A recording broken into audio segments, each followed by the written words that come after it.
matrix is everywhere. It is all around us. Even now, in this very room. You can see it when you look out your window or when you turn on your television.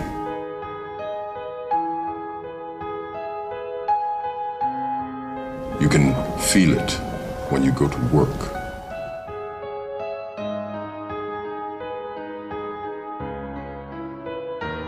When you go to church. When you pay your taxes.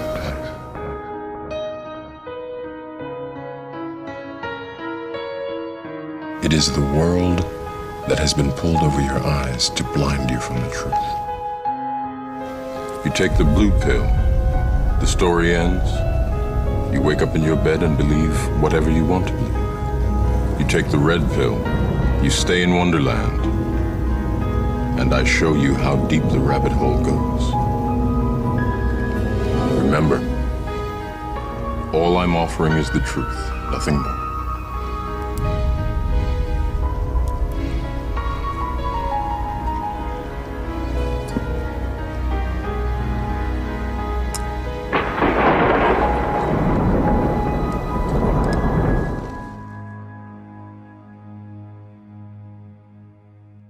One thing they fear is 300 million people coming together on one topic and saying, this makes no sense. We need answers. Why is the flat earth so important? Because it shows the deception. There are enough reasonable questions to create reasonable suspicion that we've been lied to. They can't afford to keep being asked. If, God forbid, everybody came and started demanding answers, and once they can't provide those answers, people realize they are busted. It can't be a mistake. It can't be anything but the deception and control mechanism it is. That is why they fear the flat earth. Flat earth is not a psyop. Flat earth destroys the psyop. Every psyop that's been used to control us. For as long as they've known about it. So this system has been in power and control for hundreds of years, ever since they convinced the rest of the world that they didn't know where they lived. They created this fantastical scenario to make people feel insignificant and to follow those that appear to know better. They're just better liars, deceivers, that have no conscience and will do everything and anything to everybody and anybody they can to keep that power. Because people are waking up.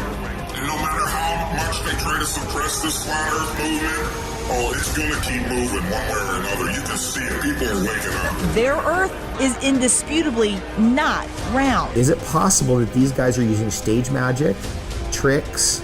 Look over here, look over here. And is it possible that the world that we're living in has been misdescribed? I definitely know that the world we're living in has been misdescribed to us and oversimplified, including the solar system model. It's been vastly oversimplified. It doesn't actually accord itself to the very accurate readings we can get today with our technology, right? Like they never predicted that it was going to come to this.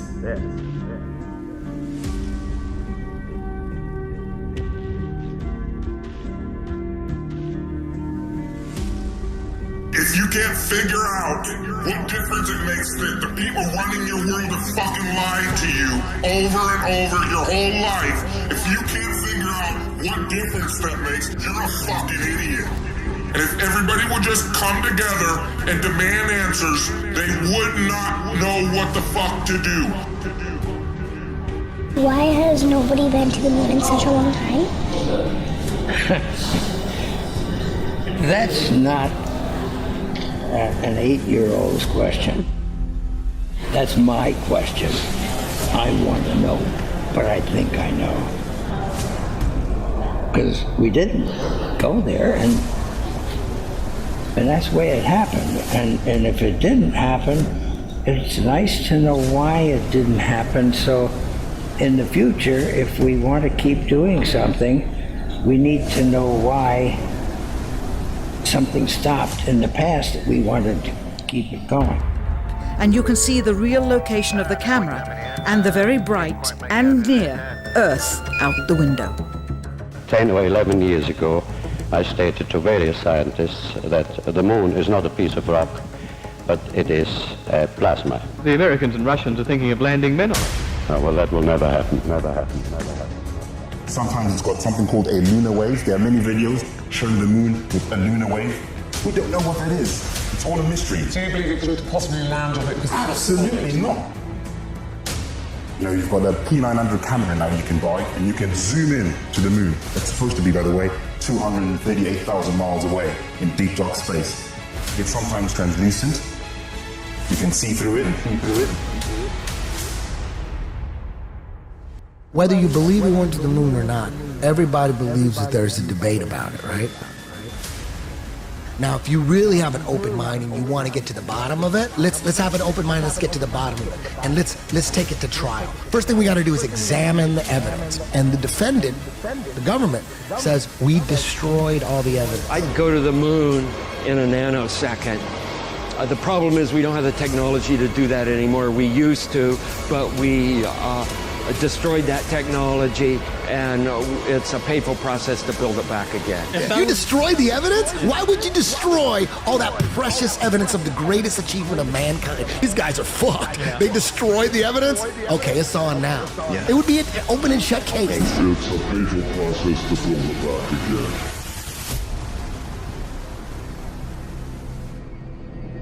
You want answers? I think I'm entitled. You want answers? I want the truth! You can't handle the truth!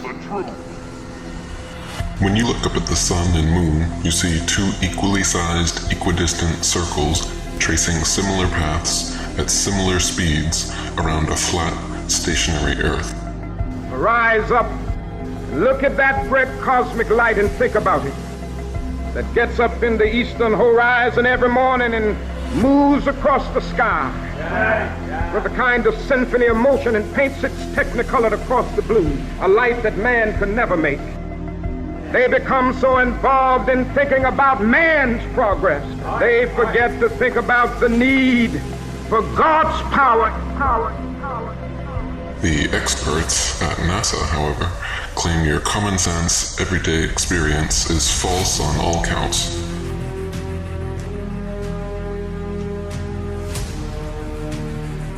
To begin with, they say the Earth is not flat, but a big ball. Not stationary, but spinning around 19 miles per second. They say the Sun does not revolve around the Earth as it appears,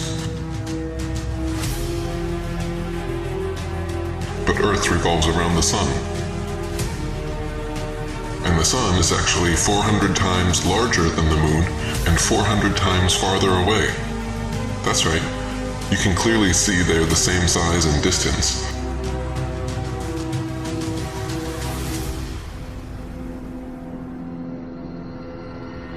You can see the Earth is flat.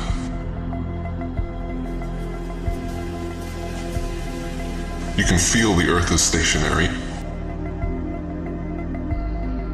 But according to the Gospel of Modern Astronomy, the Earth spins 1,038 miles per hour under your feet and revolves 67,108 miles per hour around the Sun. Copernicus calculated the Sun's distance from Earth to be 3,391,200 miles. The next century, Johannes Kepler decided it was actually 12,376,800 miles away. Isaac Newton once said, "It matters not whether we reckon it 28 or 54 million miles distant, for either would do just as well." How scientific.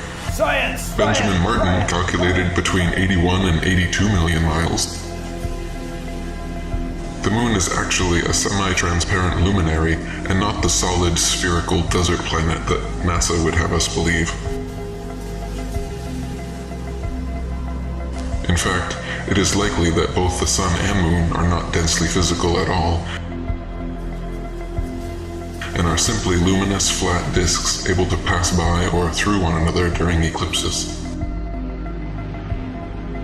The sun and moon luminaries revolve around the Earth once every 24 hours for the sun and approximately 25 hours for the moon, illuminating like spotlights the areas over which they pass. The sun's annual journey from tropic to tropic, solstice to solstice, is what determines the length and character of days, nights, and seasons. What can be more common than the observation that, standing at one end of a long row of lampposts, those nearest to us seem to be the highest, and those farthest away the lowest. As we move along towards the opposite end of the series, those which we approach seem to get higher, and those we are leaving behind appear to gradually become lower.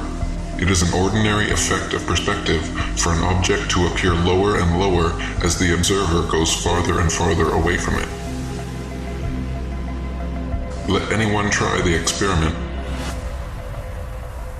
The apparently uprising surface of the Earth upon or over which it stands will converge to the angle which constitutes the vanishing point or the horizon, beyond which it will be invisible.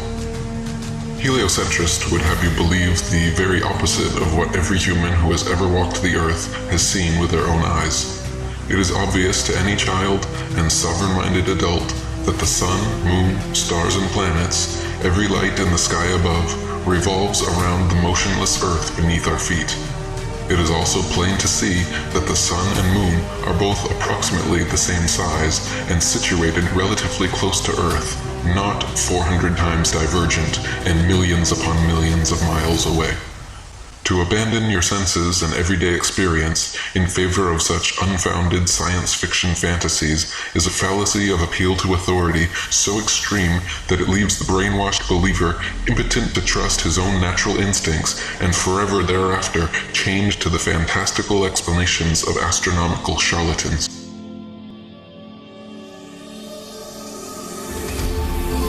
Timon! Yeah?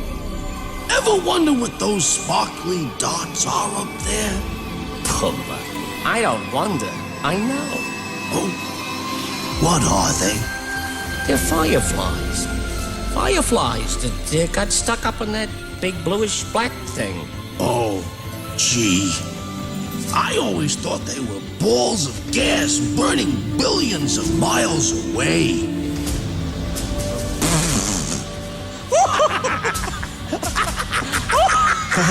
Who told you something like that? What mook made that up?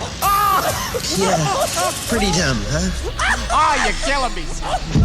It's maybe the night the machines might let me know. All the stars are closer. All the stars are closer. All the stars are closer. It's maybe the night the machines might let me know. All the stars are closer. All the stars are closer. All the stars are closer. To stay fixed in their constellation patterns, night after night, year after year, century after century, never changing their relative positions.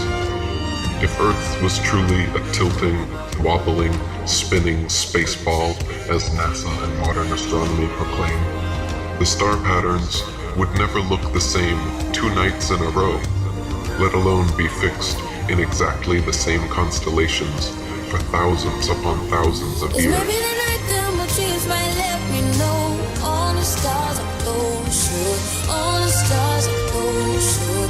All the stars are closer. Maybe the night the machines might let me know. All the stars are closer. All the stars are closer. All the stars are closer.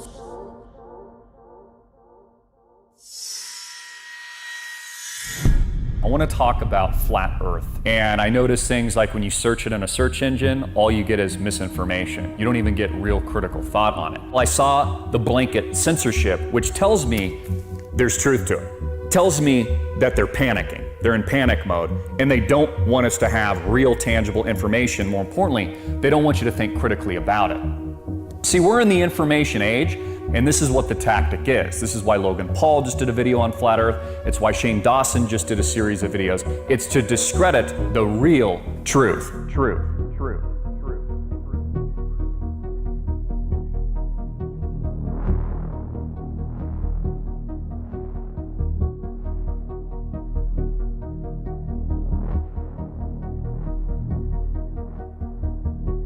It tells me that there's something here that they don't want you to know. It tells me that mainstream science, NASA, and more importantly, our government powers are panicking. So they're hiring through the same companies that they own, because there's only 6 companies, by the way.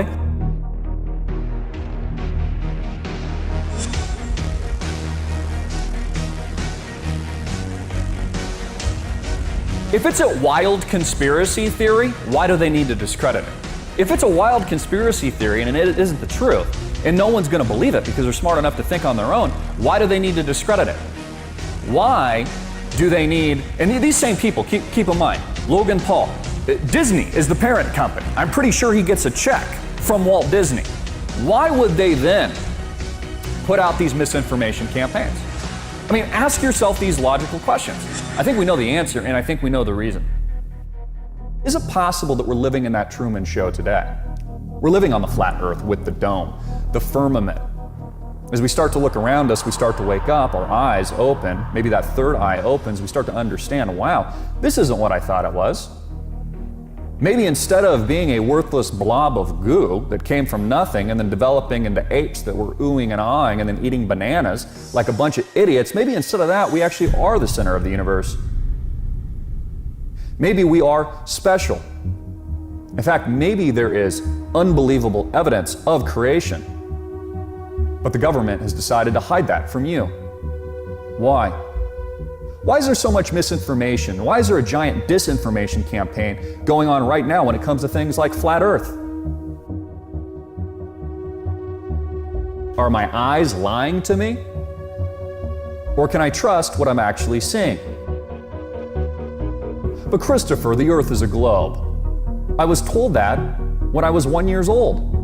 They said, look, this is a globe. Isn't it interesting? It's one of the first things that you're actually taught. The Earth isn't flat, it's a globe. Even though for hundreds and hundreds, if not thousands of years, they thought that the Earth was flat. Oh, but Christopher, we have all these images of outer space that show that the Earth is a sphere. Really? Where do the images come from? NASA. Oh, you mean the same NASA that is our government, our secretive breakaway government that hasn't been back to the moon since the 1960s. That NASA? Have you ever seen it with your own eyes?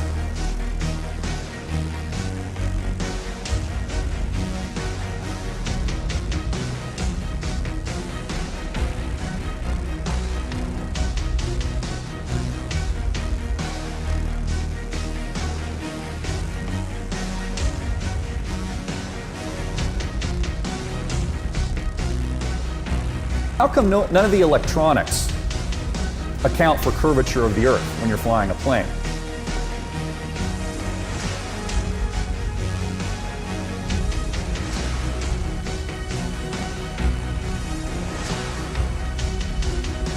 None of the engineering of bridges and train tracks, buildings, all kinds of infrastructure that goes for miles and hundreds and maybe thousands of miles, none of it accounts for, in its actual engineering blueprints, for the curvature of the Earth.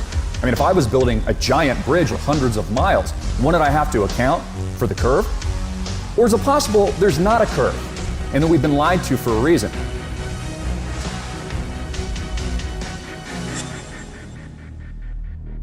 Everybody in this room was taught the story of how Columbus went before Queen Isabella of Spain and he was going to prove to her that the world was round. The globe.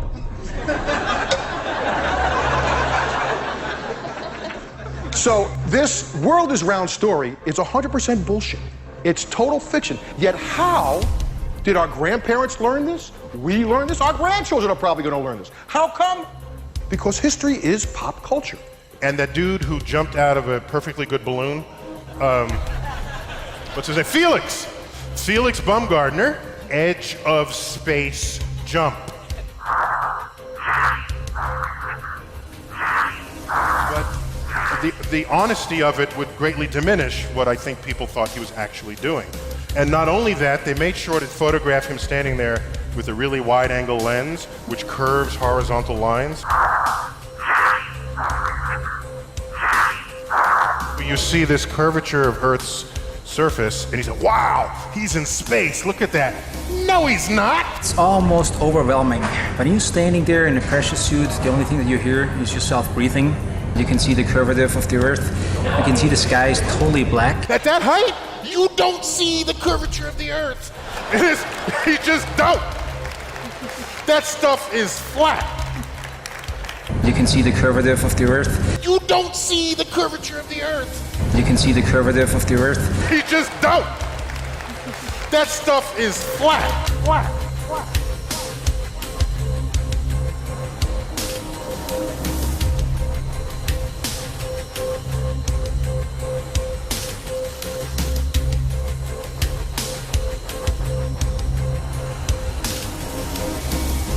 With a really wide-angle lens, which curves horizontal lines.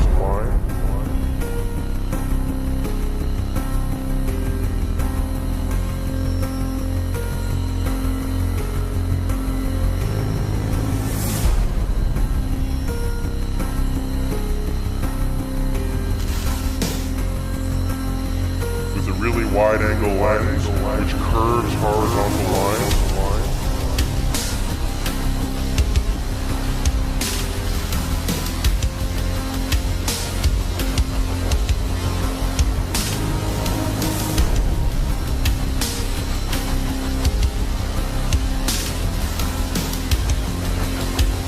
Really wide-angle lens, which curves horizontal lines.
Scientists vote that the Earth is flat.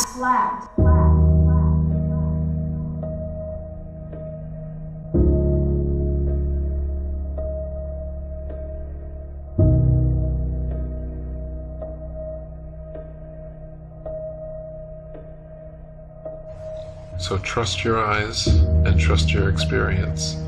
Trust your feeling, trust your intuition. Look out, see the horizon flat. Feel for yourself. You're not moving.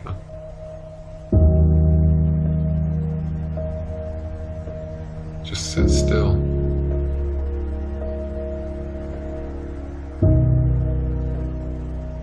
Just sit still for a second.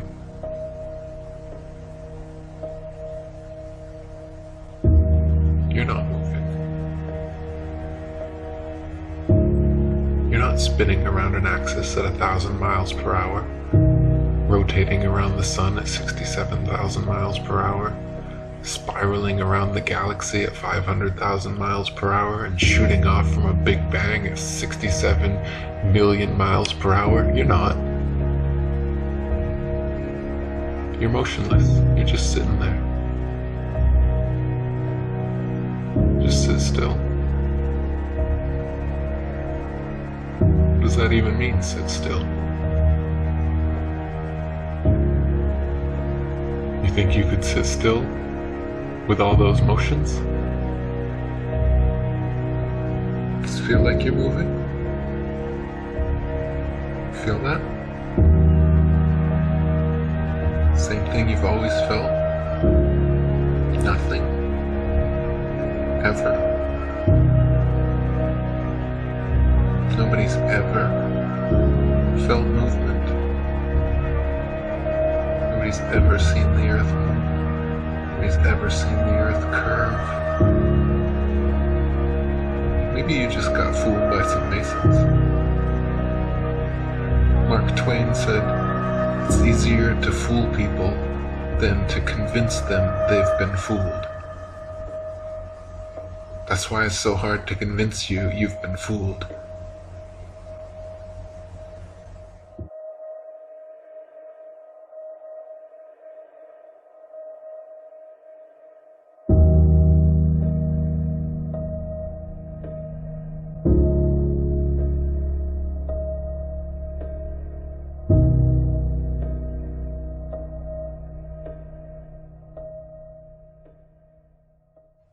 I know you're out there. I can feel you now. I know that you're afraid. You're afraid of us. You're afraid of change. I don't know the future. I didn't come here to tell you how this is going to end. I came here to tell you how it's going to begin.